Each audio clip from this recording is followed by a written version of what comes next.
सासू माँ बदल गई।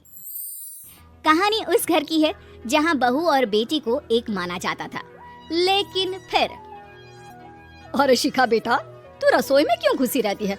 जा, रोटी मैं बना लूंगी। नहीं नहीं माँ जी, आप बैठिए, बस सारा खाना बन ही गया है। श्वेता को बोल देती हूँ, वो खाना लगा देगी सबका। सॉरी भाभी, मेरे पास वक्त नहीं है। माँ, मुझे पैसे देना, पार्लर जाना है। हाँ हाँ चली जाना, भाभी को भी ले जाना। वो भी जाने को बोल रही थी पार्लर, पर पहले ना मदद कर दे उसके खाना लगाने में। देख माँ, वो बहू है, उसे बहू रहने देना, इतना सर पर मत चढ़ा भाभी को। श्वेता, ज्यादा मत बोला कर। बहू और बेटी में कोई फर्क नहीं होता है। जा जाकर काम कर।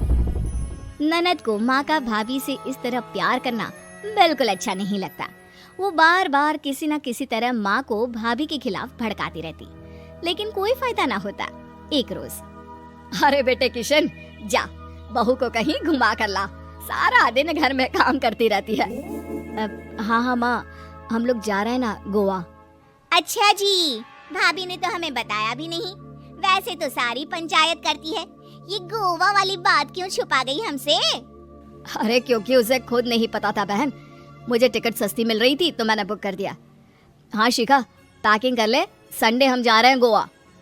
दोपहर में शिखा पैकिंग कर रही थी कि सास आ जाती है। ये क्या बहू, साड़ियाँ? अरे गोवा जा रही है घूमने या फिर शादी में मायके हैं? माँ जी, ऐसा कुछ है ही नहीं, समझ में नहीं आ रहा क्या रखूं कपड़े में। अरे तेरी और श्वेता की साइज तो एक ही है, उसके कुछ मॉडर्न कपड़े ले ले, आकर लौटा देना। हाँ माँ जी, ये ठीक रहेगा। शिखा श्वेता के पास जाती है और उससे कपड़े मांगती है। ना जी ना, मैं अपने कपड़े ना दूं, वैसे भी फैल जाएंगे मेरे कपड़े, बहुत महंगे वाले हैं। शिखा मुंह लटकाकर कमरे में आ जाती है तो सास कहती है, चल तैयार हो जा, तुझे मैं शॉपिंग करा कर लाती हूँ गोवा की। बस फिर क्या था, सास बहू निकल जाते हैं मार्केट और एक से बढ़कर एक ड्रेस खरीद कर घर आते हैं। पहले बता देती कि नए कपड़े दिलाने वाली है भाभी को, तो मैं अपने ही दे देती ना भाभी को, मुझे दिला देती नए कपड़े। देख श्वेता, परिवार का मतलब सबके साथ रहना होता है, ना कि सिर्फ अपना सोचना। वैसे भी तुझे अच्छे संस्कार सीखने चाहिए। और रही बात कपड़ों की, तो शिखा, आज से घर पर भी तू मॉडर्न कपड़े ही पहनेगी। कोई जरूरत नहीं है ये साड़ी वाड़ी लपेटने की। अब क्या था, घर पर श्वेता और शिखा एक जैसे रहते। एक बार पड़ोसन आती है। अरे बेटा, अपनी माँ को तो बुलाना, जरा बात करनी है। शिखा सास को बताती है और रसोई में चली जाती है। ये आपकी बेटी बहुत बड़ी हो गई है, इसके लिए एक रिश्ता है, कहो तो बता दूं। ये बेटी नहीं बहू है, घर में सब एक जैसा ही रहता है। वैसे मेरी बेटी भी बड़ी हो गई है, कोई रिश्ता हो तो जरूर बताना। पड़ोसन रिश्ता लेकर उन लोगों के घर आती है। तब श्वेता की होने वाली सास कहती है, तो ये घर है, कितने मंजिल का है? और ये बहू ने आपकी क्या पहन रखा है, जीन्स टॉप? अरे भाई, साड़ी वाड़ी नहीं है क्या इसके पास? देखिए, सर्दी है तो साड़ी में बहू कैसे मैनेज करती, वैसे पहनती है साड़ी भी।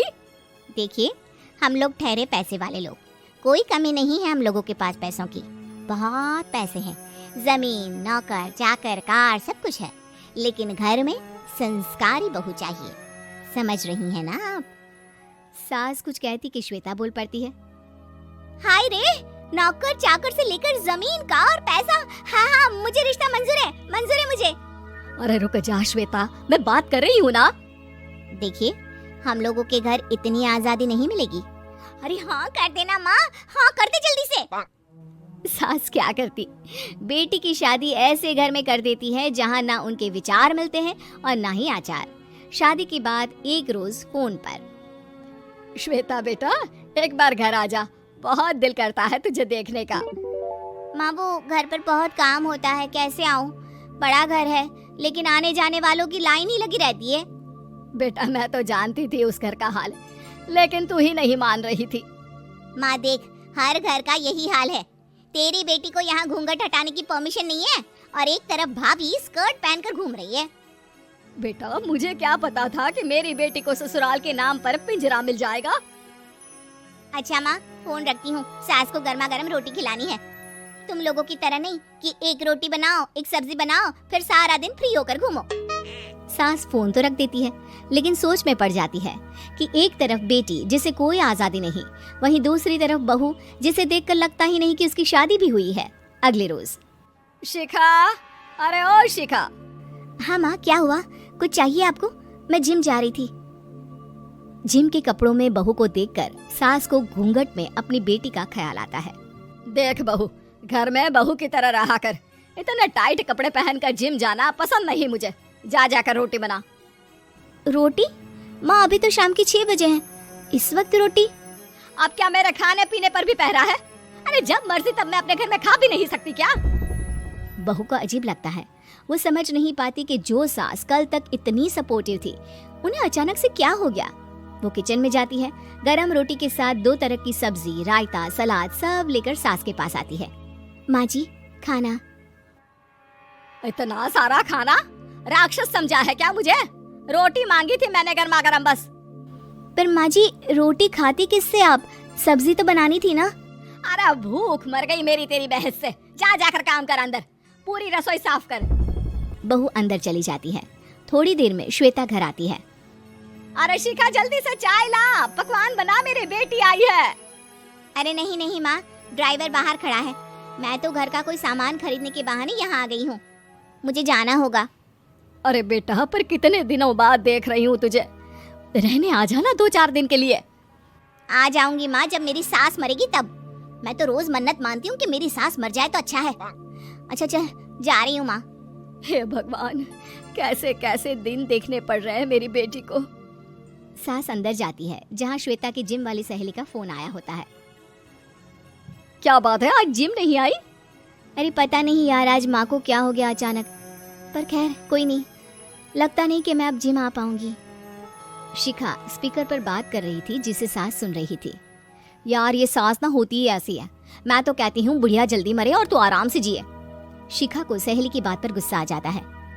माँ के मरने की कौन सा बच्चा दुआ मांगता है मोहिनी? आगे से ऐसी बात मेरे सामने मत करना। हमारे घर की शोभा ही माँ है। क्या हुआ जो थोड़ी शक्ति दिखा रही है? उसमें भी कोई ना कोई उनकी भलाई ही होगी।